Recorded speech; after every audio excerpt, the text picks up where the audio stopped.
Coming. Most of you, I think, know me. I'm Melissa, I'm the volunteer coordinator here. And I also help with some of these public lecture events in the winter. And is there anyone here that has never been here before? All right, a few. Great, great. So we are the Great Bay National Estuary Research Reserve. And it's a mouthful, so you may hear us say GBNERR sometimes or Great Bay NERR.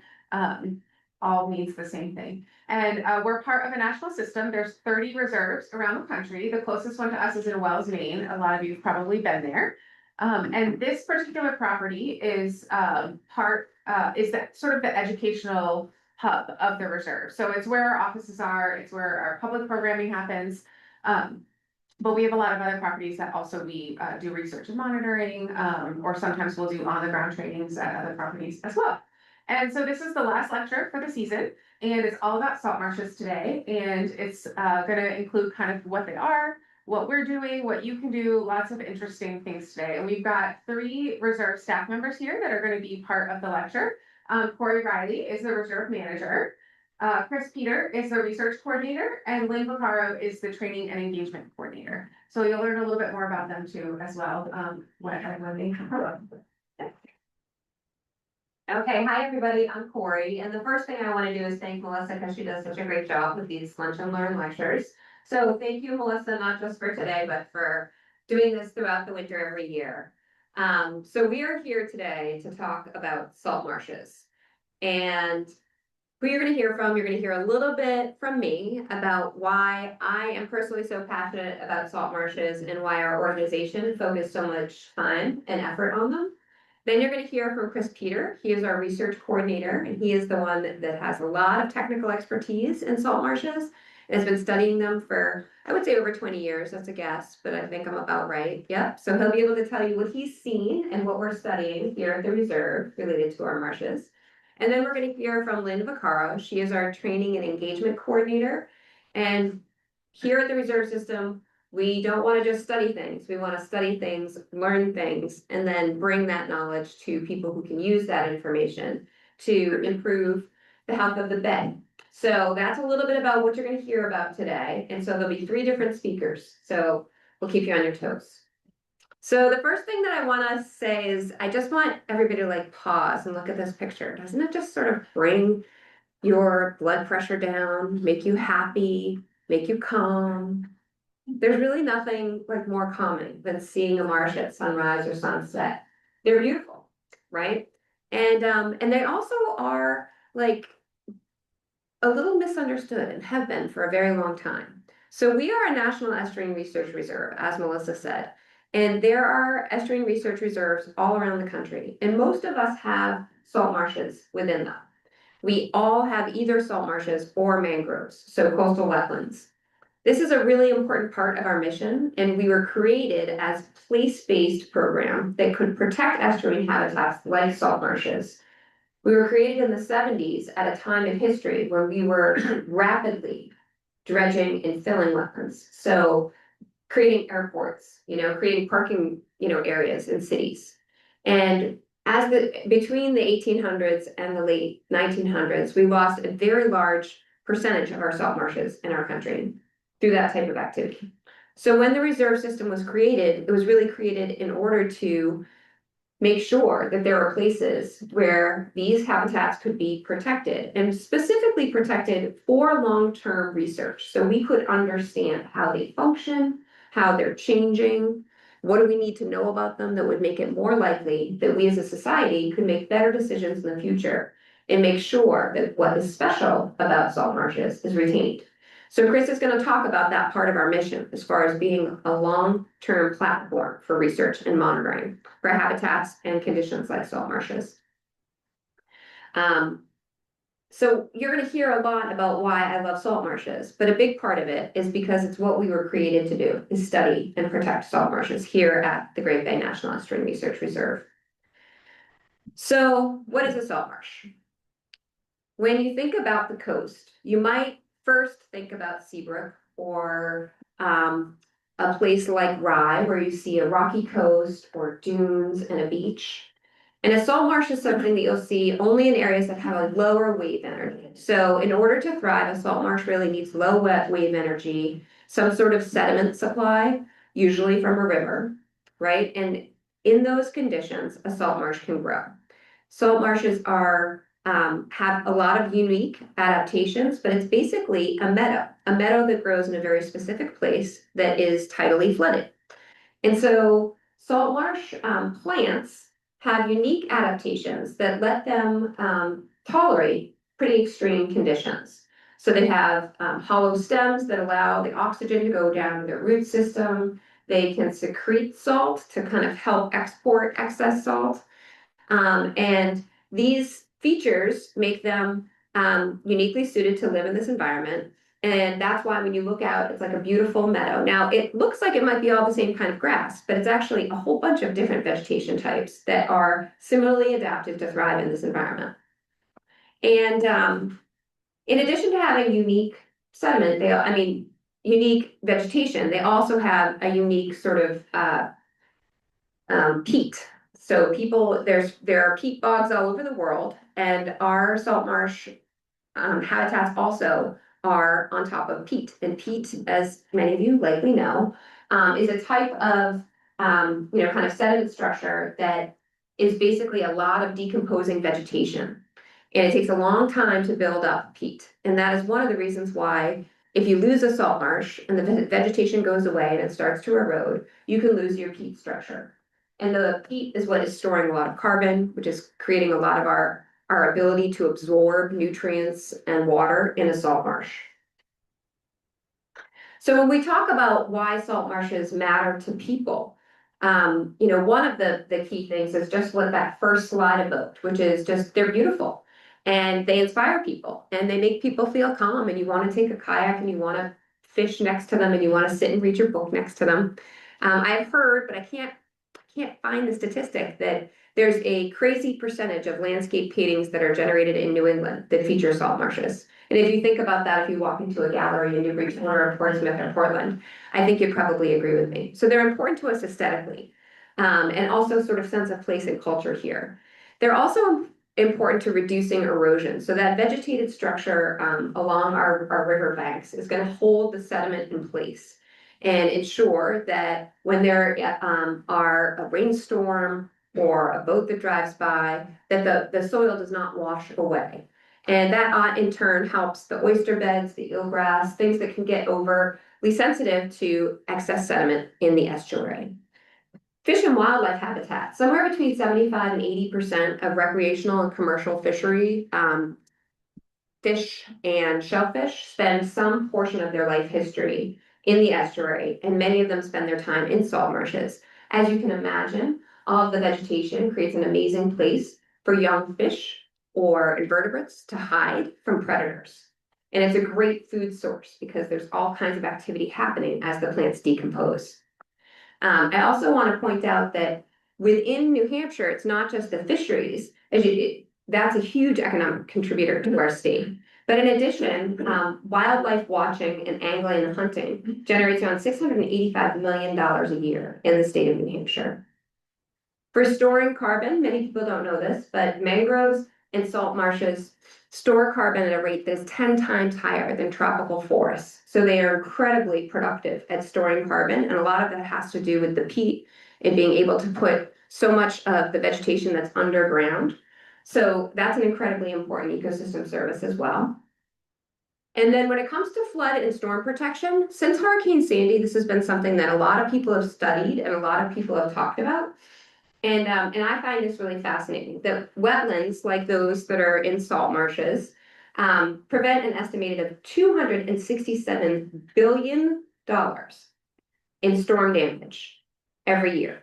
So that's how much money that they save from structures being destroyed that might be next to something that's not a wetland. So I think that's really kind of fascinating. And FEMA has a calculator, and the wetlands within the reserve boundary provide about $1.3 million every year in sort of storm damage avoided. So we know that these salt marshes are important, but we can actually put a dollar amount. We can really kind of quantify how important they are to people. And then water quality protection. The salt marshes absorb nutrients. They prevent sediment from getting into the water supply, and they trap pollutants before they can get to Great Bay. They're one of our greatest defenses against pollution in the bay. So for all of these reasons, we love salt marshes. We know they're important. And that is one of the reasons why we work so hard to protect them here. This lecture is largely about our research portfolio and our training engagement work, but I just wanted to remind people that because we're place-based and we have amazing educators and a public facility, we also try to get people outside into the salt marshes as much as we can. So this slide just shows how we have volunteers that help with our salt marsh monitoring. We have had teacher training workshops out in the marsh. We try to get the kids money anytime we can through our camps and our K through 12 education. And we also have a relatively new exhibit in the Discovery Center that focuses on salt marshes and the salt marsh sparrow. So as with so many places in nature, salt marshes are dynamic and they're adaptable, but they're also very sensitive. So when we look out and look at a salt marsh, it doesn't mean that that's the salt marsh that's going to be there forever, or that the conditions in it are going to stay the way they are forever. They are constantly changing. You know, the vegetation composition is changing, the sediment, load is changing. And over time, over long periods of time, they would change where they are along our coastline. But we have some threats that have really kind of limited what salt marshes can do to take care of themselves. So the combined threats of rising sea level and coastal land development have really sort of squeezed a lot of the salt marshes in New Hampshire. And so they don't have as much flexibility as they kind of need naturally to be where they want to be along the coast as the coast changes. I think that it's important to just note that within Fish and Game, we do a wildlife action plan every 10 years, and every 10 years, salt marshes are both among the most valuable and the most threatened habitats in our state. So with that, I'm gonna pass it along to Chris Peter, and he is gonna tell you what we are studying about these very valuable and threatened salt marshes in New Hampshire.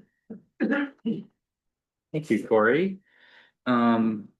We know it's being recorded, so I'm just gonna click OK.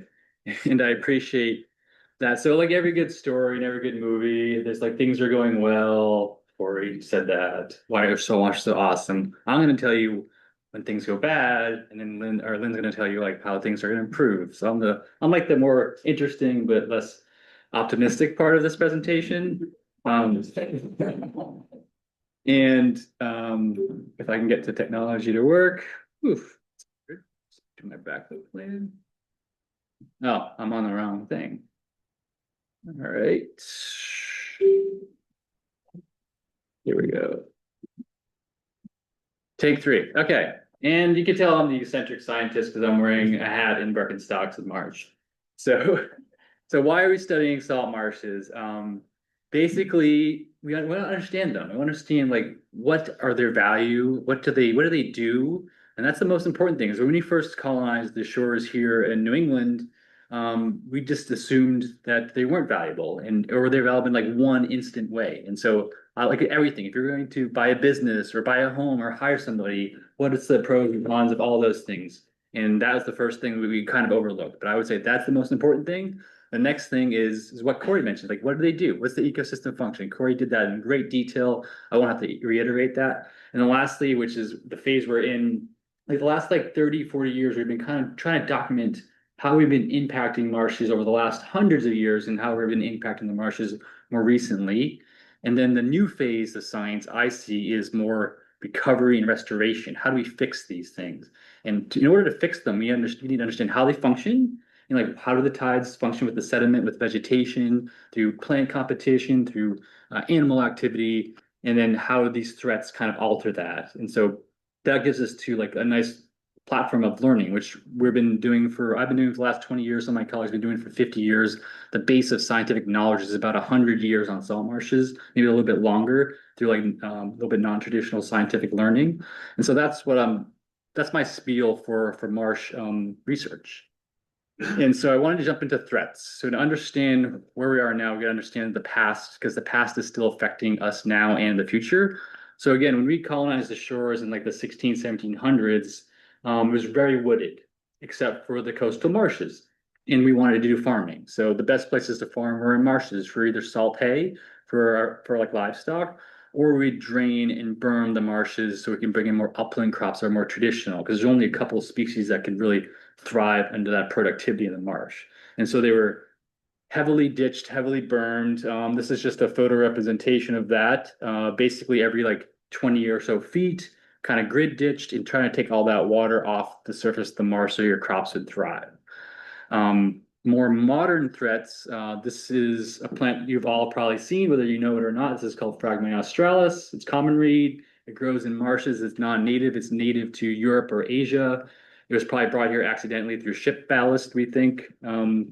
And it grows, it loves roadside ditches, whether it's in a marsh or not, because that has like some water and it has some salt from the road when we treat it in the wintertime. Some more modern issues are, as Corey mentioned, like dredging or filling. This is Rye Harbor on the coast. This has been dredged for navigation, for boat use, and it's been filled up here because we thought, uplands were more valuable than marshes. We had a lot of uplands in New England, but we have very few coastal plains. And so a lot of this has been restored. But we also have road crossings that kind of obstruct water flow as well. So these are just some more modern, like I say, the last like several decades worth of impacts to marshes. We also did another round of ditching because we thought it was better. So there's things, reasons to ditch, more modern reasons, not for farming, but more for mosquito control. Not many people like mosquitoes. I'm one of those people as well. And so they ditched to take most of the water off the surface, but mosquitoes can live in these big pools. They can live in medium-sized pools, and they can live in pools the size of my fist.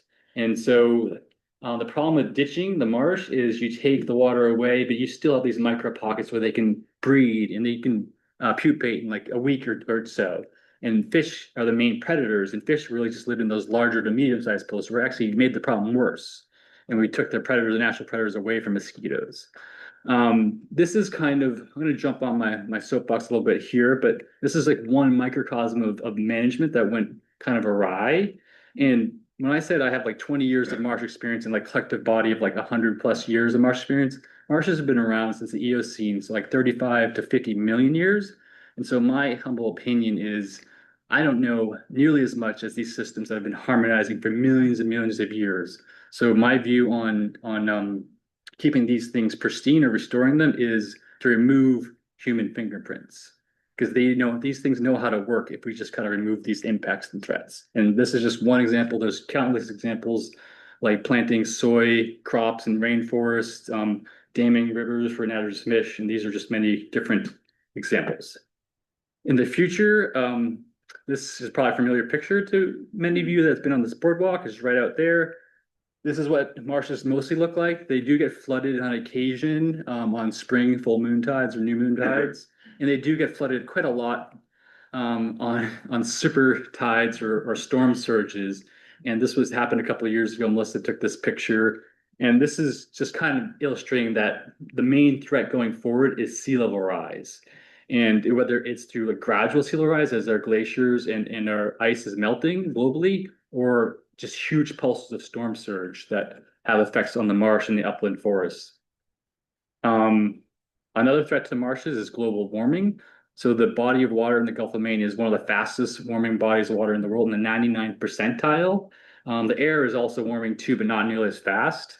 And that has some effects, which I'll jump into a little bit later. And then lastly, the last effect is old people. No, this is just an icon to prompt me that future problems are exacerbated by older problems like historic ditching and ditching from the Depression era in the 1920s and 30s. And these things are like a 1-2 punch because it hasn't really healed. We haven't really fully healed our marshes from our previous impacts. We're still trying to fix that. So we have past problems and future problems that are interacting. Before I jump into it, I have a weird video to show. Is this a video of a marsh or a medical procedure? That's the question. And I will see if I can play this thing before. Any guesses? Yeah, so this speaks to the temperature effects, and I hope this isn't a medical procedure, because what you'll find in this hole is a surprise, which I'm So this is almost a green, it's very similar to green crab. It's a fiddler crab, which is non-native to New Hampshire. It has likely come up because of warming waters and it's able to survive. Its normal range is like Cape Cod and south. And this is a male fiddler in its hole, which we're kind of poking around. And so this is a product of increased water temperatures, which is one of the threats we're facing. And it's the only instance of burrowing crabs or burrowing animals in marshes in New Hampshire and Maine.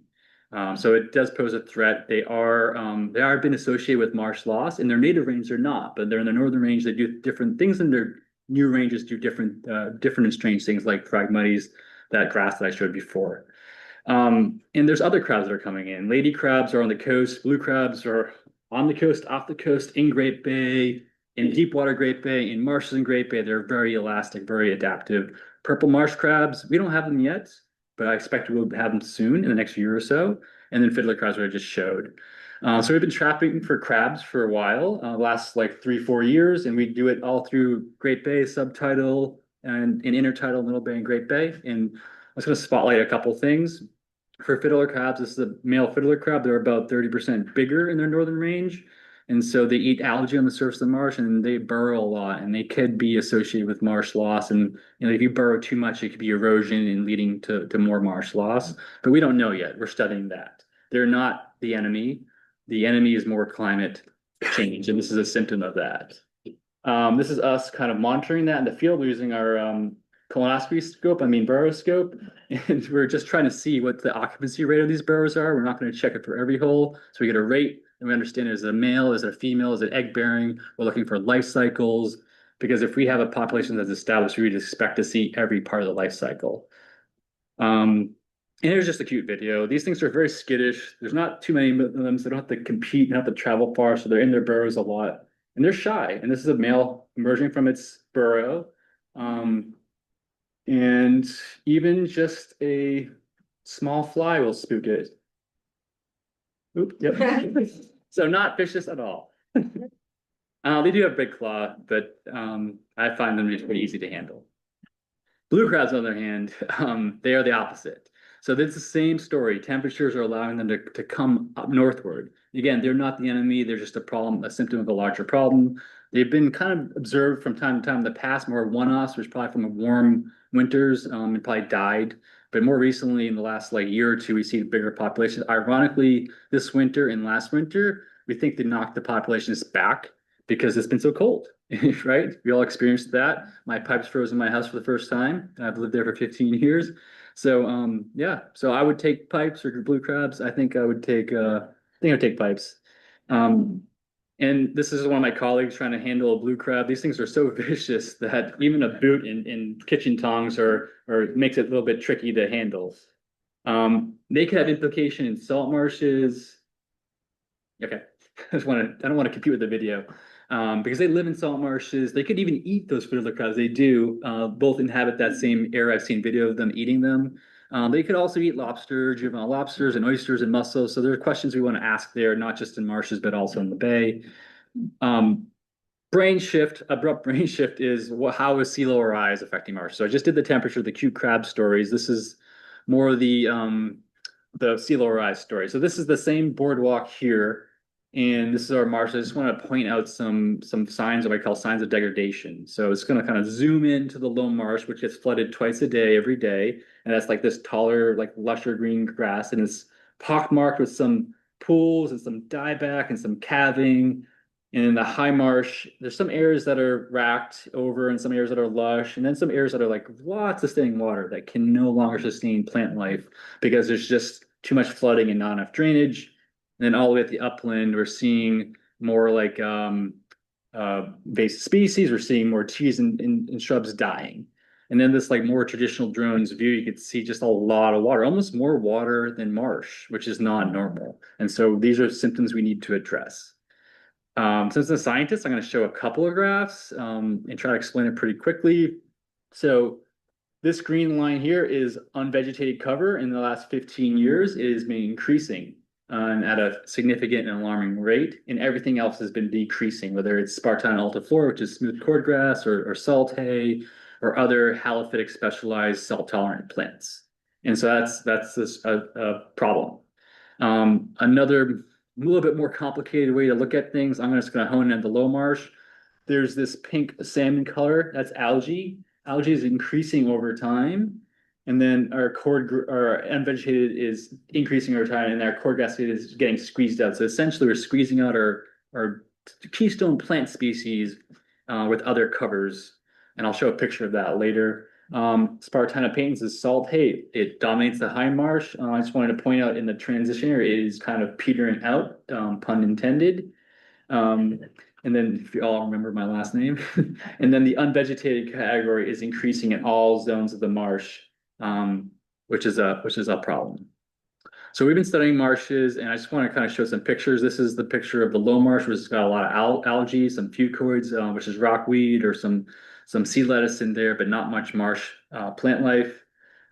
This is one of these mega pools. It had marsh plants. It's very firm peat, very dense firm peat. You could stand on it, but there's no longer able to sustain plants that grow, and eventually it'll just keep on subsiding as sea level rises, which is also a problem. This is me. I'm obviously confused, but I'm standing next to dead trees and live trees, and I'm standing with like marsh vegetation. It doesn't happen. It's like a smashing together of habitats, which is really interesting and new. I did want to put things into national perspective. So I've been talking about Great Bay in New Hampshire. We've led a study nationally with 85 marshes, 20,000 plots of data collected in 20 reserves. And we found, I'll try to get through this pretty quickly. I only have two more graphs left. That almost all marshes are changing, and they're changing most rapidly here. This blue line is New England, and then green line is Gulf of Mexico, which is changing most rapidly as well. Um, this is just a graph showing live cover trend over time, and we can just see it's decreasing. So we're just getting a decrease nationally of salt marsh plant life. What's associated with, we did a lot of analytical techniques. I will spare you that. I'll just put some icons, but sea level rise is the main driver associated with that. And salinity. So higher salinity marshes that exist on the coast are more at risk. Marshes in Great Bay are a little bit less risk because they're a little bit more set back and a little bit more brackish. And then lastly, marshes that are dominated with low marsh cover, which is like this tall plant here, are also mostly at risk. They're changing more rapidly. We did pay an illustrator to kind of highlight these results. I'll just go through this quickly because it's a little bit redundant, but this is what our marshes kind of looked like in 2010 with lush low marsh and like high marsh with occasional pools. And then what we saw in the study, like about 12 years later, was just a receding of the low marsh and just more standing water in the high marsh and a little bit of a browning of our upland. And then in the future, we're expecting the same pattern of shift going, more low marsh dominating, more high marsh dying, and then trees dying, and then maybe our houses being for sale because they're going to flood. And this is a fortunate situation. If we had like a parking lot or a steep slope, this marsh would just die out with no migration area at all. Which leads me to my last thing, and just a quick time check here. How am I doing? Like 7 minutes. Woo! I must have had way too much coffee, so I'm really ahead of schedule. Okay, this is great. I can take my time here.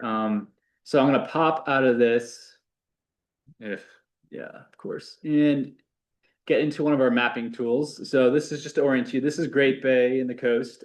This green layer here is salt marshes, and then this like gray poupon mustardy color is our modeling on where we expect marshes to migrate in the next 50-ish years or so with sea level rise.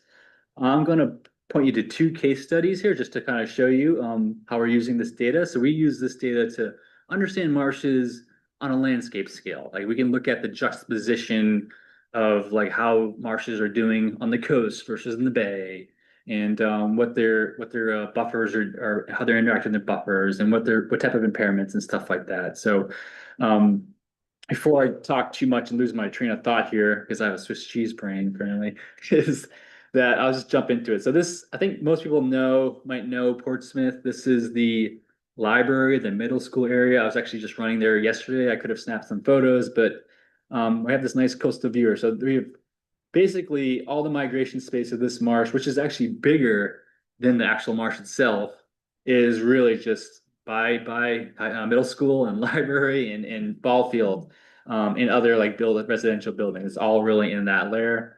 I think I can toggle this on and off if I dare to. Just to kind of show that, yeah, you can kind of see where it was going to migrate to. And I've seen signs of migration already along this road as well. And then if we turn this layer off, you can kind of see that a lot of this marsh has already died back. And it's mostly mud flat right now. So that's the doomy one. So I won't make you mull on that too long. So I want to paint a picture of happiness as well. And so this one over here, closer to home, just down, if we just like paddle away from where we are right now into the swamps underneath the railroad bridge. We have a marsh that we own here next to 108 called Chapman's Landing. And this green again is salt marsh. And this gray poupon layer is marsh area we expect in the future. And there's a lot of area for it to migrate into. But there are some issues here. And so I kind of wanted to show you by showing the aerial imagery. There's some mega pools, there's some relic ditches from probably the 1600s and the 1930s that are interacting. You can see some of those ditches are reanimating in this pool here. And they are kind of just looks like farming features. And then we have farm fields over here that they can migrate into potentially if we regraded this slope is a little bit too high. And this one right here is actually really nice. So we might not have to do anything to facilitate migration, maybe some vegetation management. There's also some issues with this road. This road is restricting tidal flow here and over here, but some of our partners are leading some restoration projects. So we're hoping to see that change and improve over time. And I also just wanted to point out, if you zoom out and just like this river system, it's got a lot of marsh and it has a lot of migration area.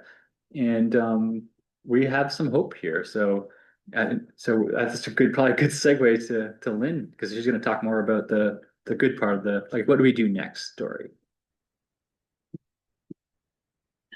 Great. Well, my kids actually go to that middle school in the sad area, so I'm still kind of reeling, thinking about that part of Portsmouth and what could happen there. Yeah, so I'm going to just tell you some of the things that we are trying to do to help protect these salt marshes. I've got 4 examples, no videos, unfortunately, and then we'll do a kind of a quick Q&A. Okay. So the first thing, I think most of you know that we do have about 10,000 acres of land and water that we manage within the Great Bay Reserve boundary. And so we really try to be as thoughtful as possible about how we manage that land, making sure we use the best available science, that we consult lots of partners, that we use, good tools, and then that we actually kind of like learn from the process of trying to manage that land. And so our science team is obviously a big part of that. And in some cases, there are, as Chris mentioned, some marshes that we are worried about kind of within our boundaries. This is probably familiar to some of you. This is the Chapman's Landing boat ramp here in the foreground, and the background is one of the larger salt marsh stretches within the Great Bay. Chris just showed you kind of the aerial map view. This is sort of the view from the Squamscott Road. And if you drive that road and look over from the bridge over at the marsh, you may have noticed that marsh is getting wetter and wetter. That those pools of water seem to be persisting and seem to be growing. And so we have kind of assembled a really fantastic team to help us think about what would a thoughtful restoration plan look like at this site. Here's kind of another picture of what those pools look like up close. And it's not a simple thing, as Chris mentioned, to try to intervene in a natural system like this. And it's something that we take really seriously. This particular marsh is also really important for nesting of the salt marsh sparrow, which Corey mentioned briefly. It's one of these small birds that spends its entire life in salt marshes up and down the East Coast. So it's actually pretty threatened, as you might expect. And this is a really important place for its nesting. So we want to just make sure that whatever we do to maybe improve drainage here, that we're not inadvertently kind of messing up and adding any additional stress for that bird. So it's really important that we have a very diverse team of people helping us. And also just add too, if anybody has some personal experience with this marsh, I'm also going to be trying to gather up some just local perspectives and community perspectives, recreational users' views on the marsh, to also help us kind of inform what we do with that marsh to make sure it's we're sustaining all of the services that we value in this marsh. We also really like kind of bringing partners together to help us kind of solve some of these really complicated coastal problems. This is an example of a project where we brought a bunch of partners together to think hard about this marsh migration kind of question of where are those priority places that we should be protecting so that we have those space for the marshes to migrate into long term. And so this group of partners here was helping us kind of circle places on the map, tell, and explain why that was an important place to protect. It helped us kind of come up with some very specific recommendations for a variety of different kind of high priority places around the coast, not just Great Bay, but throughout the whole New Hampshire coast. And then we have opportunities to kind of then share back with the broader community. This is a picture from the Salt Marsh Task Force, which is a group that we convene twice a year in partnership with the coastal program, to really make sure that all of the scientists and managers and municipal leaders who care about salt marshes are kind of sharing lessons learned and tools and coordinating and providing some technical review for each other.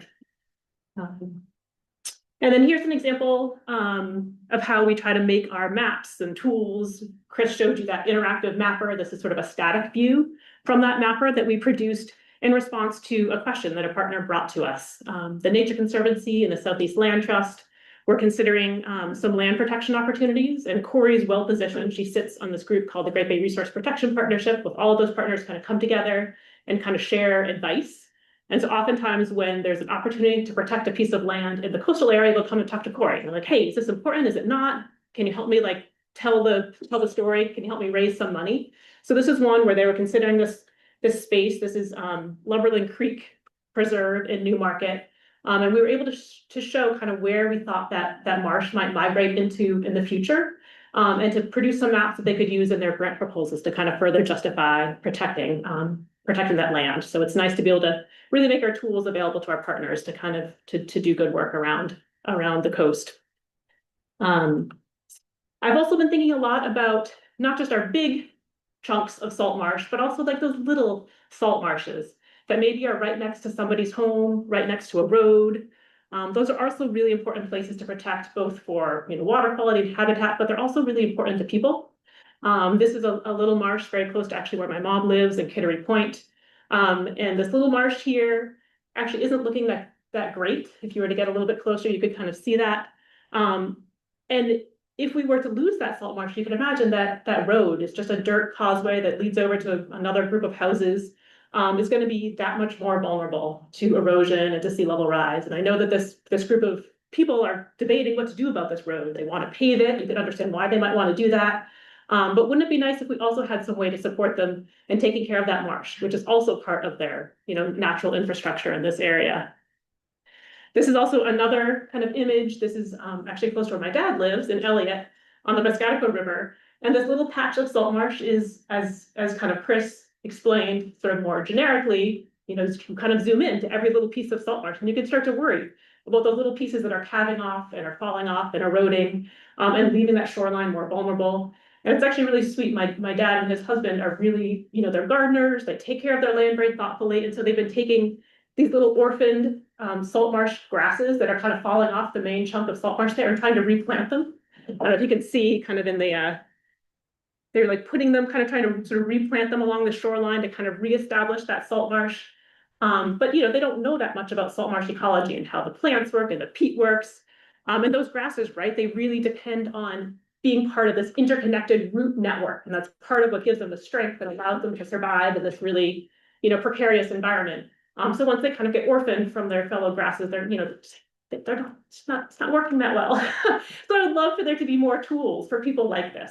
And it's kind of rare, right, that you find yourself in a position where you see a need out there in the world and you're like, what, I could actually do something about this kind of information need, this gap. And so I was able to kind of team up with folks from the coastal program, which is part of the Department of Environmental Services. And together we came up with this idea of developing kind of a guide that would be accessible and informative for folks, residents who live and work and play right next to salt marshes. But we want to make sure we're using the best available science and the best practices, and that we were communicating this information in a way that was really accessible to not just professionals, but also to just residents. So we had a great advisory group of folks who were on the slide there. 3 different towns worked with us, as well as some communications people and salt marsh scientists. And so I'm just going to share with you a couple of the things that came out of that process. We also worked with the same artist that Chris mentioned. She's also did all the panels in the exhibit area next door to Taylor Rose from Dover, who's fantastic. And so this is one of these illustrations that she came up with after sitting with us for advisory groups or team meetings, to try to sort of illustrate some of those best practices. I'm curious, for those of you who are close enough to kind of see this, what do you notice in these drawings? If you want to just sort of raise your hand or shout out, what sort of best practices do you see? Yeah. Green space up there. Yeah, a lot more green space. And in terms of like the actions that people are taking on this landscape, do you see any? Yeah. Boat speed. Yes, boats. yep, the boat's behavior looks pretty different. In the two different images. All the recreational stuff is moved back. Yes, yep. Yep, things are like set further back, yeah. And actually, those are kind of three of the kind of big messages that we're trying to convey, and I'll just kind of tick through them really quickly. And I encourage all of you to help kind of be messengers of these messages, and also you could potentially help us kind of refine them in a way that maybe makes them even more sort of resonant with people. But here's what we got so far. So we talked a lot about just slowing your boat, as somebody mentioned, that those waves the weight that are created by boats definitely create some erosion if the boat is passing by a salt marsh area. And docks as well, if it crosses a salt marsh, is gonna shade out and weaken those grasses and leave that shoreline a little bit more vulnerable. So you can recommend things like, rather than everybody having their own dock, can you team up and have a shared dock? Could you build your dock in a way with space in between the planks so that some light can get down below and kind of help sustain some plants? There's some best practices there. We also talk about just treading lightly. As Corey mentioned, those grasses have got those hollow stems in them that allow oxygen to go down into the roots. That makes them really sensitive to compression and to trampling, especially in the spring and the summer. So, some guidance around keeping your dogs out, keeping the lawnmowers away from the edge, avoid dragging your boat on the marsh. And the things like this are actually pretty common when people store their floats on a salt marsh over the winter. It's technically not permissible, but it's pretty common. And you can imagine over time, right? That's going to compress the peat, that's going to weaken the grasses. And again, this is a spot that gives me a little bit of heartache, because if you lose that little patch of salt marsh, right, there's a road right there that's going to be that much more vulnerable. And then of course, just kind of letting that edge be as wild and as natural as possible. And I'll just sort of show you an example of what that could look like at a specific property. This is not one that my family is a part of. This is somebody who agreed to be kind of a demonstration place for us. We had a group of consultants working with us to come up with some ideas for sustainable shoreline designs. Up on the Bellamy River, the tidal stretch of the Bellamy, he was really worried about his shoreline that was eroding away. And you can see what it looks like during kind of a storm surge situation in January. The water was coming higher and higher. And so we, gave him some recommendations. It did not involve a seawall, which, I think he maybe would have preferred, but here's what we recommended was that just like, if you could just kind of move your mow line back 25, 30 feet, maybe put some rocks to kind of remind you where that mow line should be. Plant a few shrubby things. Doesn't need to be trees that block your view. It could be kind of low things, but then let those grasses kind of grow up taller. And if the grasses are taller and healthier, the roots will be stronger and healthier, and they will help stabilize your shoreline. It's not necessarily going to solve the storm surge and the sea level rise problems per se, but it could help strengthen the shoreline. He's actually done quite a bit of planting since then, which is kind of cool to see some marsh grasses at this site. So all of this information and much, much more is actually now available through our guide, which lives on the Department of Environmental Services website. Information about picking good plants and invasives, how to prepare for sea level rise, etc. And we also have some print products, and a couple of them are available in the back there. There's a 4-pager and a postcard. And we've got 3 towns now that are going to do mailings to folks who are lucky enough to live close to tidal waters within their town, to help kind of give them this resource. So the kind of the fourth quick example here as I wind down is just that, as a reserve, we also love to use our land, not just for professional training and demonstration projects, but also for public education opportunities. And this is a walk that I think Diane was on actually this fall, that we hosted in partnership with the Coastal Adaptation Work Group. And we had a researcher from UNH who studies the salt marsh sparrow out there, kind of telling people a little bit about the marsh and the birds that live there. And we love bringing people, kind of into these natural areas. And I'll also just note too that the fall is actually a really nice time to do this, as the plants are very late in their life cycle. They're a little more resilient to trampling, and so it feels a little bit more comfortable to bring people out. And I'll just sort of quickly give you a run through of some of the other opportunities we have coming up, to kind of get you all, even more sort of involved. The art show is in April. We're hosting a marsh walk in Hampton, in partnership with the town and with the Department of Environmental Services. We're hosting cooperative extension that's gonna do kind of a lawn care training here in early May, if you're interested in that. We do a lot of watershed walks over the summer to get people out in different places. The Bird Science Week in August, similar to the Bug Science Week that we did last year. And then in September, Melissa always organizes a whole series of events for National Estuary Week that involves oftentimes some walks and maybe a kayak trip. And there's always opportunities to volunteer here. I think many of you are familiar with the volunteer opportunities with our education program, but our research program also has quite a few volunteers that work with them, and they're always looking for extra people, for example, for horseshoe crab monitoring or phenology. So you can get in touch with Melissa or chat with Chris about those. And my last plug here are just a couple other things to just kind of look out for. If these type of opportunities are of interest to you and these topics are of interest, there's a couple different, e-newsletters. The Great Bay Stewards does the newsletter that includes almost all of our reserve programs. Seven Rivers to the Coast is another very cool kind of collaborative group that features, information and events from a whole host of our coastal organizations. So Seven Rivers to the Coast. Visit their website, it's beautiful, and sign up for their newsletter. And then in the middle here is a publication that's hot off the press that Chris's team has worked really hard on, that kind of explains the breadth of our research program here and some of their findings over the last little while. So I think with that, I'm going to pause for questions, and I'll invite the full panel to help respond if there's questions or comments. Yes, yeah. When you do any land swaps, I'm thinking that that's really the problem that you're having with. People don't want to lose their property.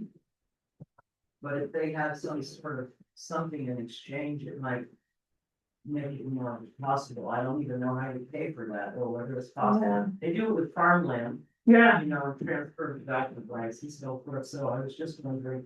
I know, right? To kind of help sort of get people out of harm's way. Sorry, can you repeat the question into the microphone? Yeah, the question was, are there opportunities for kind of land swaps to sort of folks who maybe live in a really vulnerable flooded area to maybe move somewhere else, but give their land over for conservation, for example, I'm imagining. And wouldn't it be nice too if it wasn't just individual, but a whole community could have kind of an opportunity to maintain kind of the integrity of that community, but maybe in a safer place. And it is a tricky thing. Do you have any examples you want to share? Well, what you mentioned about farmland, the NRCS is the federal program that administers that type of easement on agricultural lands. They also have a wetland easement program that's been used in different parts of New England to help protect and compensate sort of owners for an easement on a wetland parcel. So if the back part of your parcel had wetlands on it, there are a couple of conservation tools like that. One of the tricks is that it's difficult for a lot of public funded agencies to spend money on private land. So it requires like a certain type of partnership or actually a certain type of authorization, either federally or at the state level to do that. Some people might be also familiar with FEMA buyouts for people who are in flood zones. So that could happen in the coastal zone as well. But all of them are pretty bureaucratic and hard to administer. So that's been something I've been interested in for a really long time, is could there be some way to create sort of a small buffer easement program that could be easily administered? And I've had conversations about it for a long time, but we haven't found like the fix yet, but it's a great point. Yeah. You had a question. I was gonna ask, how big of a buffer is ideal? Oh, yeah, that is a hot question. And there's actually quite a bit of science on that. Corey actually led a whole project and kind of do sort of an assessment of all of the science about what is the recommended buffer width. And I think in a nutshell, what they found is that, the bigger the better, and it partly depends what service you're most interested in. So if you really care about, providing wildlife corridor along the edge of our rivers, that's like 300 feet. If it's more about kind of water quality, 100, 125 is a little, does a lot of that kind of nutrient cleaning, that sort of Right. pollution cleaning service that buffers provide. Yeah, and it's pretty common around here. I know what PrEP recommends, the Piscataqua Region Estuaries Partnership. They recommend 100 feet is what they'd like to see all of the towns enforce. Yeah, a good question. And how steep it is, type of soil, there's always some other factors. Yeah, Tom. Yeah, maybe two questions. Yeah. One is with the calving and erosion, is the Great Bay getting shallower a little bit, even as it's kind of getting greater landings? Or is it ending up in the open ocean in the silt impact? Yeah, that's a good question. I don't think we actually have the science to answer that, but I can guess.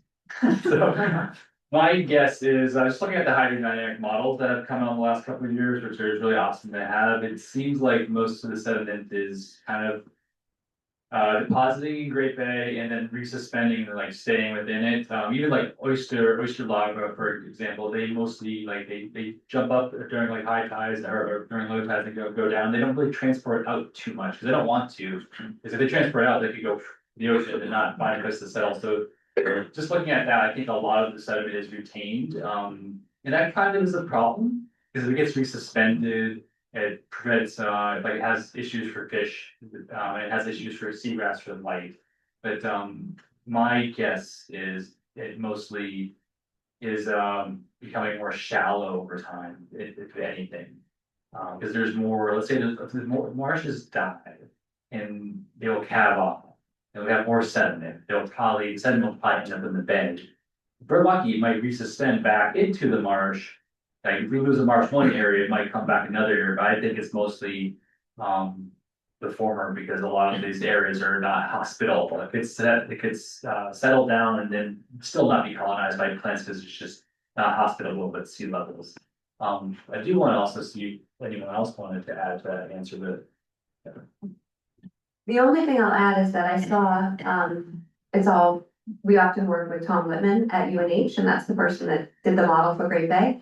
And I know that one of his other modeling efforts kind of looked at the Piscataqua River, and that if, with a lot of increased pulses of precipitation and freshwater input, the channel could get deeper and erosion could become a bigger factor there just because the volumes of water are gonna go up. So there's a lot of like dynamics that go together that I'm not an expert in, but I think it's gonna depend on, how fast water is moving in the particular system.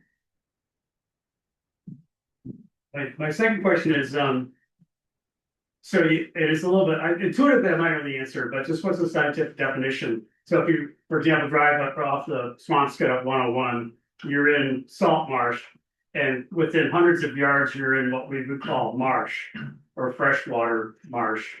What really is the scientific distinction between the two? I mean, I'm sure it's salinity and tides, but what could you add to that? That's the sign. I would love to answer that. This is more in my lane, so less about speculation. It is a little bit subjective. So there's salt marshes, there's brackish marshes, there's freshwater marshes, there's tidal freshwater marshes, there's non-tidal freshwater marshes. So there's all these different gradients of marsh. I think when I look at a marsh, is the water fluctuating up and down? Is there a tidal signal? But you can have tidal fresh, it's not super common. And then the other thing I'm looking at is salinity is a big driver. So water levels and salinity are the two drivers of how your plants and animals can live in it. And so if you go from like a very salty marsh, like this one out here is pretty darn salty. It can be fresh, we have a lot of freshwater input, but it has plants and soil characteristics that are more characteristic of like polyhaly, high salt marsh. You can go further upstream into the Swampscott, you get like that more brackish marsh, where you might see some more cattails. There's freshwater cattails and there's saltwater cattails, and saltwater cattails are more like 10 parts per thousand, which is like, full strength marsh here is more like 30 parts per thousand. And then you can get to like that 0 to 5 parts per thousand, where you can even have like water, hemp, or switchgrass, and even like this marsh right here is a great example. You can actually just go up the slope and just see, because it has less tidal influence. So my long answer made shorter is Yeah, there's like, well, how the water fluctuates and how the salinity is really dictating the communities, and it's really just subjective how you wanna call it, what you wanna call it, but they're all quite private systems. And I'll just note from kind of like the resident perspective, the best practices that I talked about apply equally to freshwater and tidal wetlands. So to some extent, it may not matter. We should protect them all. They should all have a buffer. We should all avoid, walking in them in the early spring and that kind of thing. I saw another question over here. Yeah. I live in Portsmouth and the effect of the crabs has been devastating. I mean, it's really chopped up the marsh area and gathering, and it's very serious. But I understand that the cold weather had some influence, but I don't think there's a solution for it. But any thoughts on that? Yeah, I'm gonna get that one back to Chris and maybe just like a question if you would.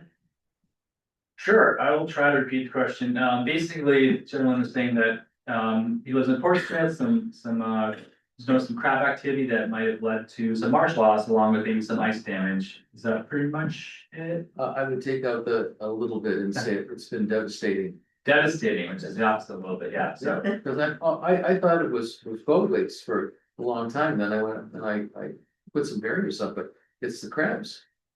Yeah, so crabs, I'm a researcher, not a manager. I will pass it off to Corey.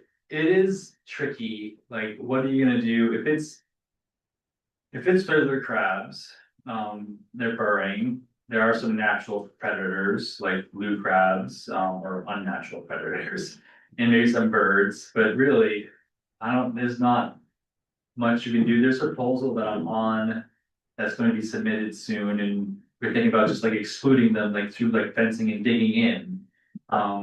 There's been some crazy work on burning.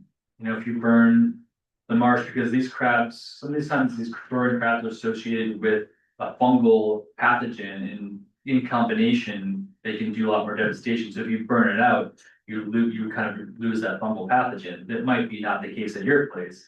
And then another thing I've seen is like you put down sand, because these crabs do not like sand as much. These are not great solutions. I don't think any of them are.